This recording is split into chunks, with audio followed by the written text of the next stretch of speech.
Pravkar smo porabili 285 milijard dolarjev za izgradnjo nečesa, kar ljudje imenujejo digitalni bog, ki lahko v nekaj sekundah reši naloge z mednarodne matematične olimpijade. A če mu pokažeš stensko uro, se zmoti približno polovico časa. To bi vas moralo skrbeti. Ne na način, to je zanimivo, ampak na način, morda sploh ne razumemo, kaj smo pravkar ustvarili. Ker se trenutno po Silicijevi dolini širi zabloda. 73% poznavalcev meni, da bo umetna inteligenca spremenila vse. Le 10% javnosti si tega želi. Kaj torej drži? Največji preboj v človeški zgodovini ali večmilijardna zmota glede tega, kaj ljudje dejansko potrebujejo?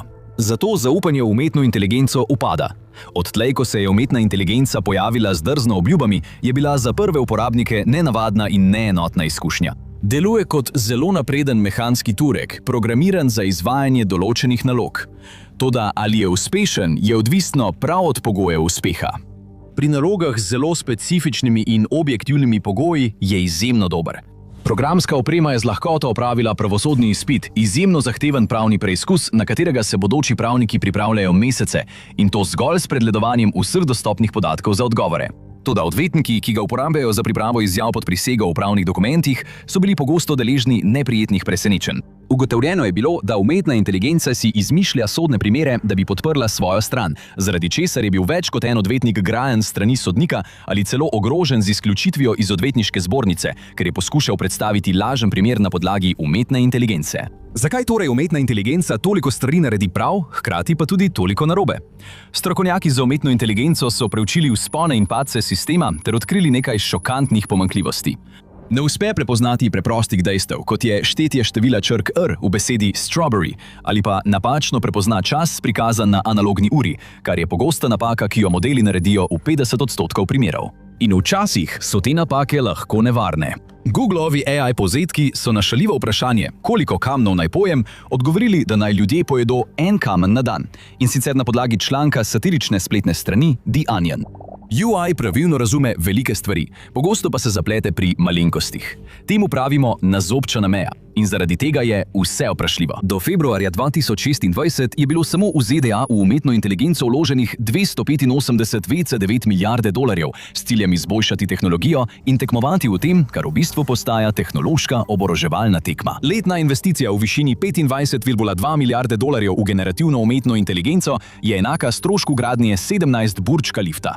Doda napredek umetne inteligence ni bil gladek. Veliki napredki so pogosto izničeni z nenadnimi nazadovanji. Ethan Mullock, avtor članka, ki je prepoznal ta problem, je trdil, da se umetna inteligenca preprosto ne uči na enak način kot ljudje. Ponavlja iste napake znova in znova. In ko ljudje drvijo s polno hitrostjo v prihodnost, ki jo poganja umetna inteligenca, so lahko ti nepričakovani neuspehi nevarni. Če bodo tehnološki velikani dosegli svoje, bo umetna inteligenca prisotna v vsakem delu našega življenja. Toda zdaj ljudje pravijo, da je dovolj. Če se z nekom pogovarjate o umetni inteligenci, boste slišali razdeljena mnenja. Na eni strani so zgodnji uporabniki, ljudje, ki ne morejo nehati govoriti o tem, kako je umetna inteligenca spremenila njihovo delo, ustvarjalnost, celo vsakdanje življenje. Na drugi strani pa je tišja, a vse bolj številčna skupina, ki se začne upirati. Ljudje, ki so ponosni, da je še nikoli niso uporabili in vsako vprašanje obtožujejo kraje umetnosti ter zastrupljanja okolja. Kot pri vsaki sporni temi imata obe strani glasne aktiviste in zdi se, da sta enakomerno razdeljeni, toda resnični podatki kažejo povsem drugačno sliko. Stanfordov indeks umetne inteligence spremlja mnenja ljudi o umetni inteligenci tako znotraj kot zunaj industrije že od leta 2017. Vsako leto se pojavi bolj dramatičen premik.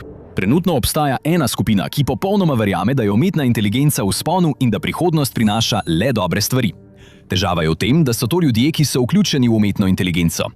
73% strokovnjakov pričakuje pozitiven vpliv nadaljnjih vlaganj v umetno inteligenco. Dosledno jo predstavljajo podjetjem tako v tehnološkem sektorju kot zunaj njega kot rešitev za njihove težave. Toda splošna javnost kaže povsem drugačno sliko. Ko se obrnete na širšo javnost, podpora umetni inteligenci ne le upade, ampak strmo pade. Le 23% Američanov vidi pozitiven vpliv umetne inteligence, večina pa je zaskrbljena zaradi množične izgube delovnih mest, saj umetna inteligenca avtomatizira eno industrijo za drugo. Le 10% jih pravi, da so bolj navdušeni kot zaskrbljeni. To je manj kot število ljudi, ki menijo, da je pristanek na Luni lažen. To ni le razlika v mnenju. To je največji razkorak med javnostjo in finančnimi elitami po letu 2008, ko je slepo zaupanje pripomogla k najhujšemu zlomu po veliki depresiji. In strokovnjaki še vedno niso zaskrbljeni. Verjamejo, da se bo vse uredilo samo od sebe, ko bo umetna inteligenca dosegla naslednji mejnik. Toda to ni le optimizem, to je odmevna komora. Ko dovolj časa preživite ob prebiranju zgodb o gospodarstvu, trgih in o tem, kam vse skupaj pelje, se zlahka ujamete v miselnost, kjer imate občutek, da morate vse takoj razumeti. Kot da če ne morete razrešiti vsega naenkrat, ostanete pod stresom, preveč razmišljate in ne veste, kje začeti, in mislim, da se s tem lahko poistoveti veliko ljudi, saj je tudi življenje takšno. Včasih pritisk ni ena velika, dramatična stvar. Je le stalen občutek negotovosti, stresa in občutek, da bi morali imeti vse odgovore takoj. To je eden od razlogov, zakaj je terapija lahko tako dragocena. Omogoča ti, da se upočasniš, razvrstiš svoja čustva in narediš en korak naenkrat, namesto da bi vse obravnaval kot vse ali nič. Terapija mi je pomagala vzeti nekaj, kar se zdi kot velik problem, in to razdeliti na nekaj veliko bolj obvladljivega. Pomagala mi je, da se osredotočim na to, kar lahko naredim zdaj, in da so stvari manj preplavljajoče. In zato sem vesel, da BetterHelp sponzorira ta video. BetterHelp olajša začetek terapije. Izpolniš lahko kratek vprašalnik in te povežejo z licenciranim terapevtom. In če se ti ne zdi pravi terapevt, ga lahko kadarkoli zamenjaš brez dodatnih stroškov. Komuniciraš lahko tudi na način, ki ti najbolj ustreza, naj bo to po telefonu, videu ali preko sporočil. Včasih napredek ni v tem, da vse popraviš naenkrat. Včasih gre le za to, da imaš podporo in perspektivo, da lahko greš naprej nekoliko jasneje. Če razmišljaš o tem, da bi poskusil terapijo, klikni na povezavo v opisu ali pojdi na betterhelp.com/infographics in si zagotovi 10% popusta na prvi mesec terapije. Strokovnjaki za umetno inteligenco izpostavljajo impresivne dosežke, kot so umetna inteligenca, ki rešuje naloge z matematične olimpijade, rešuje znanstvena vprašanja na ravni doktorata ali analizira statistične podatke. In na teh področjih umetna inteligenca kaže neverjeten napredek. Agenti umetne inteligence, ki se ukvarjajo s kibernetsko varnostjo, so leta 2025 dosegli 93% uspešnost, kar je velik skok glede na le 15% prejšnje leto. Toda samo zato, ker umetna inteligenca deluje, še ne pomeni, da razmišlja. Tehnični strokovnjaki radi pravijo, da so dvomljivci preprosto trmasti. Upor je le začasen in vsi se prilagodijo, ko postane neizogibno. Kaj pa, če je ta predpostavka napačna? Kaj, če je tokrat drugače? Od prvega dne naprej podjetja za umetno inteligenco prodajajo vizijo, ne le boljša orodja, temveč kvantni preskok v inteligenci. Izkoristijo nekaj, kar ljudje že prepoznajo, različico umetne inteligence, ki smo jo videli v filmih. Vsemogočen sistem, popolnoma avtonomen, sposoben razmišljanja, odločanja, celo vodenja sveta bolje kot ljudje. In v središču vsega je ena ideja – singularnost. Trenutek, ko umetna inteligenca popolnoma preseže človeško inteligenco in se vse vrti okoli tega. Verniki pravijo, da moramo bolj pritiskati, več vlagati, ker nas na drugi strani čaka utopija. Skeptiki pa vidijo nekaj drugega. Vidijo vse trenutke, ko umetna inteligenca odpove. Kaj pa, če nima prav nihče od njih? Kaj pa, če je umetna inteligenca zgolj iluzija inteligence? Študija podjetja Apple iz junija 2025 je močno odmevala v tehnološkem svetu, ko je postavila pod vprašaj celotno temeljno trditev za umetno inteligenco. Apple je bil v nenavadnem položaju med razcvetom umetne inteligence.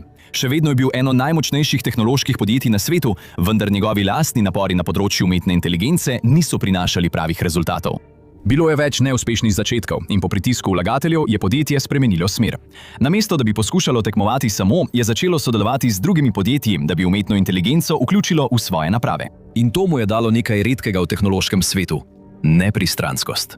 Raziskovalci Apple so se poglobili v glavne trenutne modele umetne inteligence in eksperimentirali, da bi ugotovili, katere probleme lahko rešijo in pri katerih naletijo na težave. Njihove študije so potrdile tisto, kar je večina ljudi že vedela. UI je izjemna pri določanju pravilnega odgovora iz zbirke podatkov in jih lahko pregleduje hitreje kot katerikoli človek. Vendar pa se zanaša na statistično analizo. In kadar ni obilice informacij, se njena sposobnost določanja resnice zmanjša. In več kot je korakov, več težav ima. Ena od tehnik, ki so jih raziskovalci uporabili, je bila predstavitev znanih matematičnih problemov v novih oblikah. UI-ju niso dani možnosti, da bi uporabil modele, ki so že obstajali. Prišlo je do občutnega zmanjšanja sposobnosti UI, da določi naslednji korak, kar kaže na to, da se je močno zanašala na prepoznavanje vzorcev in ne na dejansko znanje in razmišljanje. In več korakov, kot je morala narediti, da bi rešila problem, težje je bilo ostati na pravi poti. To je postalo jasno, ko so jo testirali na uganki Hanojski stolpi, nalogi, kjer premikaš kup diskov z ene palice na drugo pod strogimi pravili. Ko se je število diskov povečalo, je umetna inteligenca začela imeti težave. Večkrat je naletela na ovire in na koncu se je zdelo, da je popolnoma obupala. In to bi lahko pomenilo, da obljuba umetne inteligence ni samo pretirana, lahko je celo popolna laž. Da bi dosegli singularnost, mora umetna inteligenca znati reševati probleme tako kot človek. Raziskovalci zbirajo podatke iz več 10 virov, jih primerjajo med seboj in imajo v mislih več spremenljivk, medtem ko gradijo teorije in jih postopoma preizkušajo. Ko prihajajo nove informacije, se te teorije sproti spreminjajo in prilagajajo. Šahovski velemojstri počnejo nekaj podobnega. Razvijajo na stotine strategij, ne le za vsako postavitev na šahovnici, ampak tudi za vsakega nasprotnika, s katerim igrajo. Človeško razmišljanje ni nikoli povsem dokončano, ampak se razvija v vsakem trenutku. Toda umetna inteligenca ne razmišlja, temveč zgolj primerja vzorce. Tisti, ki menijo, da je umetna inteligenca le prevara, opozarjajo, da smo to že videli in nam ni bilo všeč.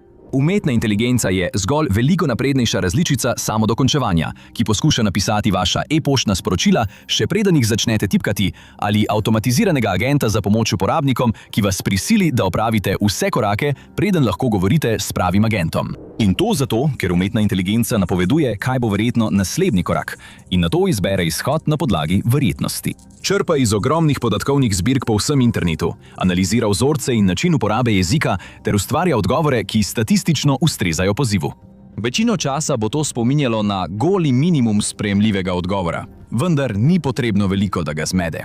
Ena najboljših ponazoritev trenutnih težav z umetno inteligenco je vidna pri povsem drugačni vrsti sistema umetne inteligence. Robotski psi, ki jih uporabljajo za nadzor množic, se lahko gibajo z neverjetno natančnostjo, kadar gre vse po pričakovanjih. Vsak korak je izračunan, vsak gib je natančno nadzorovan, vendar ta natančnost prinaša tudi slabost. Tudi majhne motnje jih lahko naredijo praktično neuporabne, dokler jih ne ponastavijo.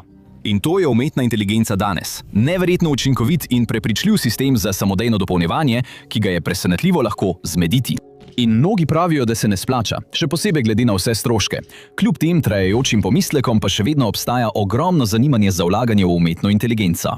Tisti, ki zagovarjajo nadaljne financiranje, so mnoge prepričali, da bo naslednja posodobitev, naslednji model, odpravil trenutne omejitve. In to prepričanje ima svojo visoko ceno. Vsaka nova generacija modelov ne zahteva le vrhunskih raziskovalcev. Potrebuje tudi ogromne količine računalniške moči. Še preden je bil predstavljen javnosti, je Google Gemini Ultra stal $191 milijonov samo za učenje. To je cena 2 sodobnih lovcev F-35 samo za en model.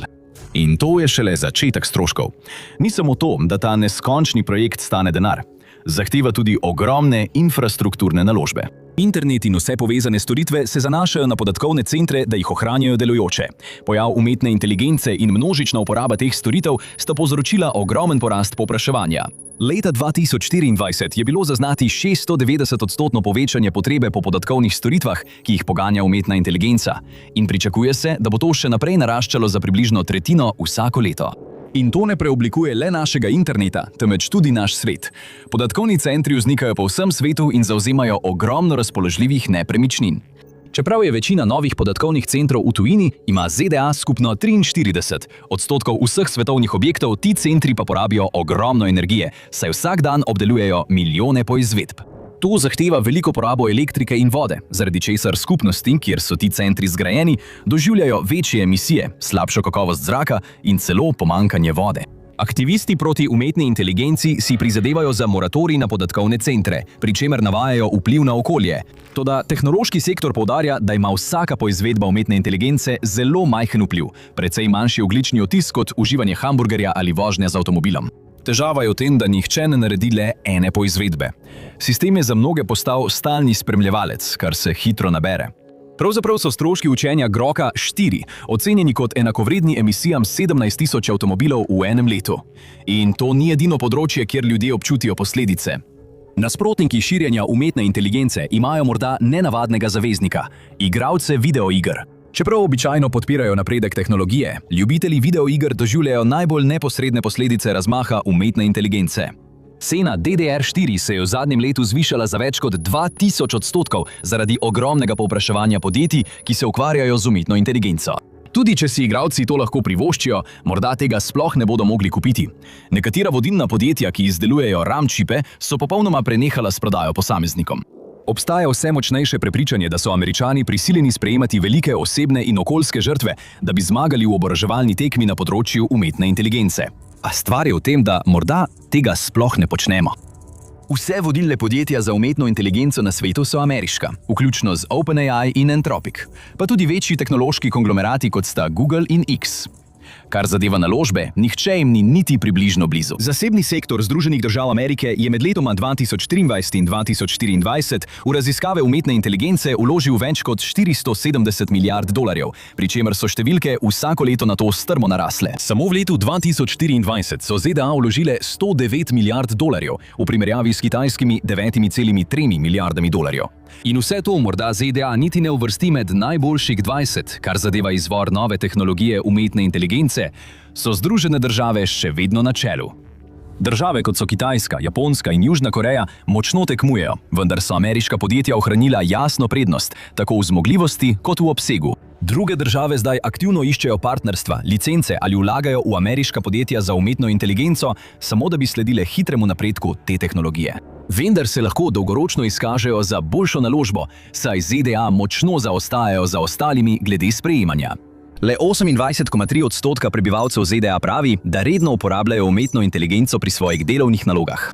Po podatkih Stanfordovega indeksa umetne inteligence, ki spremlja razširjenost umetne inteligence glede na delež ljudi, ki redno uporabljajo generativno umetno inteligenco pri delu, so Združene države dejansko na približno 24. mestu, kar jih postavlja precej za ostale.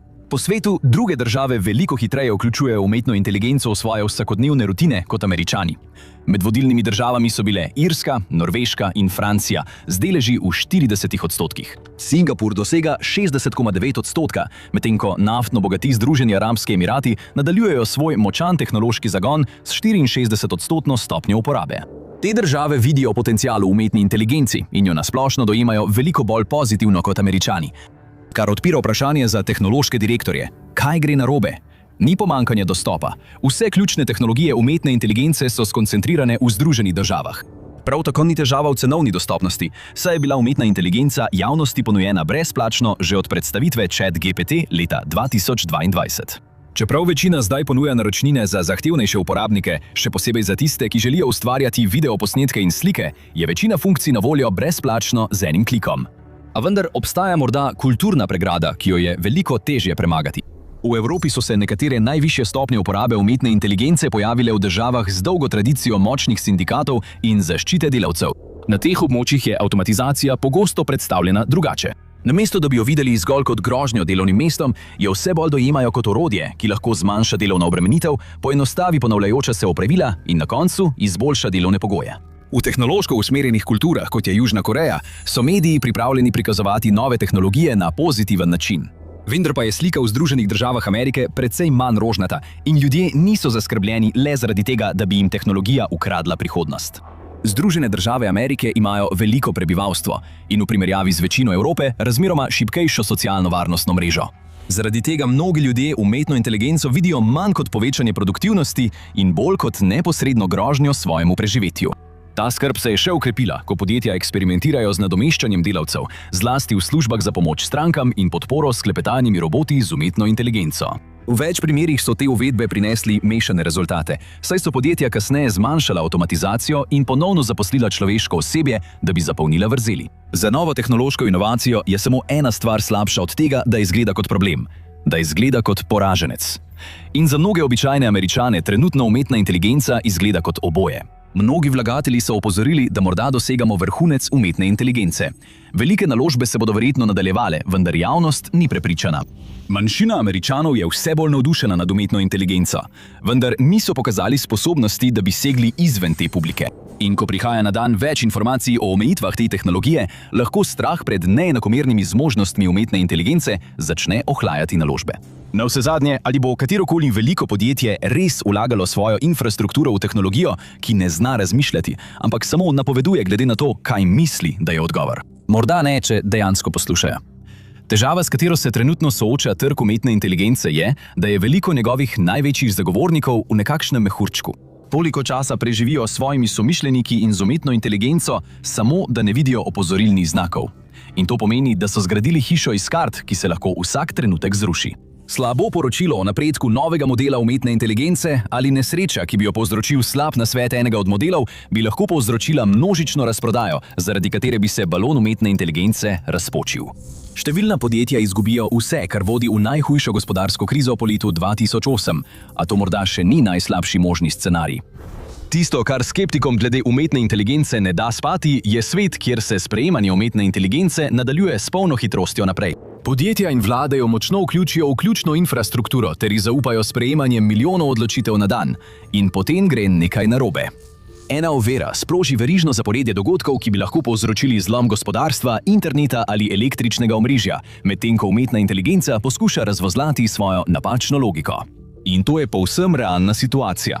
Navsezadnje bi zaupali električno omrežje svoje države tehnologiji, ki še vedno ne zna prebrati analogne ure?